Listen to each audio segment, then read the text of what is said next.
উফ, খুব জল তেষ্টা পেয়েছে। বলছে পেট নিয়ে। এ মামা, পেট নিয়ে বলছো কেন? যাও আমার জন্য জল নিয়ে আসো, আমার খুব গলাটা শুকিয়ে গেছে। যাও। আচ্ছা, আপনি এত কম পরে কেন? দেখেন না আমি গর্ভবতী মানুষ, আমি এত পারি? আমি কিচ্ছু জানি না, কিচ্ছু বুঝি না। তুমি আমার জন্য যে জল নিয়ে এসো, যাও। আসলে কাউরা সাউরি। এই শোনো শাশি, এই শোনো, আমার জন্য তুমি বোতলে করে জল আনবে, বুঝছো?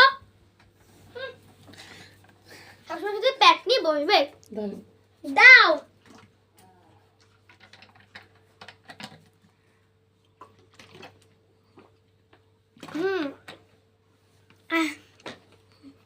দেখ, এই যে বৌমা, আমি একটু বাইরে যাচ্ছি, তুমি রান্না বান্না সেরে দিও, আমি একটু যাচ্ছি, পরে চলে আসবো।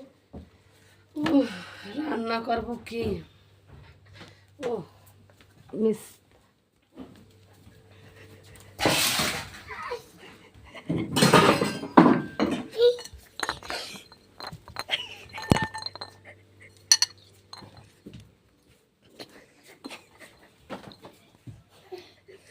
ওরে বাবা কি কষ্ট হয়ে গেছে।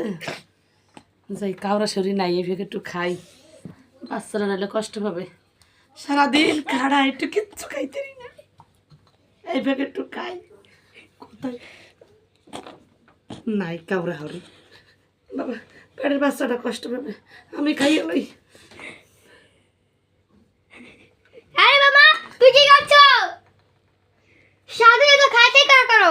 তুমি যদি সারাদিন খাইতে করো, তাহলে এই পেটের বাচ্চাটা তো তোমাদের শোষা হবে, আর খাইতে করবে, বুঝছো? দেখো, দাও একটু দাও। হ্যাঁ, শুধু খাইতে আমি খাবো। এর যদি প্রতি ঘরে ঘরে কাউরা শরীর থাকে, তাহলে তার পুত্র বর কি হাল হয়? তাহলে এখন ঘুমাই নাই, কষ্ট হয়ে গেছে।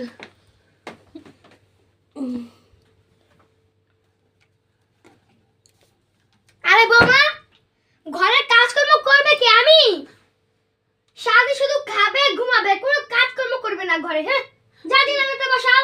না মা, আমি এই অবস্থার মানুষ, আমার খুব কষ্ট, আমি একটু রেস্ট নেই, আমি রান্না বান্না পরে করবো না, যা আছে পরে না, আমার খুব খিদে লেগেছে, আর ঘরে কোনো কিচ্ছু নেই, একটা বিস্কিট পর্যন্ত নেই। যাও, যে রান্না করো, আমার খুব খিদে লেগেছে, যাও রান্না করো, যাও। আরে আপনি একটু খান, আমার খুব কষ্ট হয়ে গেছে আরে মা। আমি কি খাবো? তুমি তাদের যাও, যে রান্না করে দাও।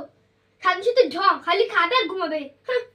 যাও, আমি কোনো খিদে নেই, তুমি যাও, তাদের যে রান্না করে যাও।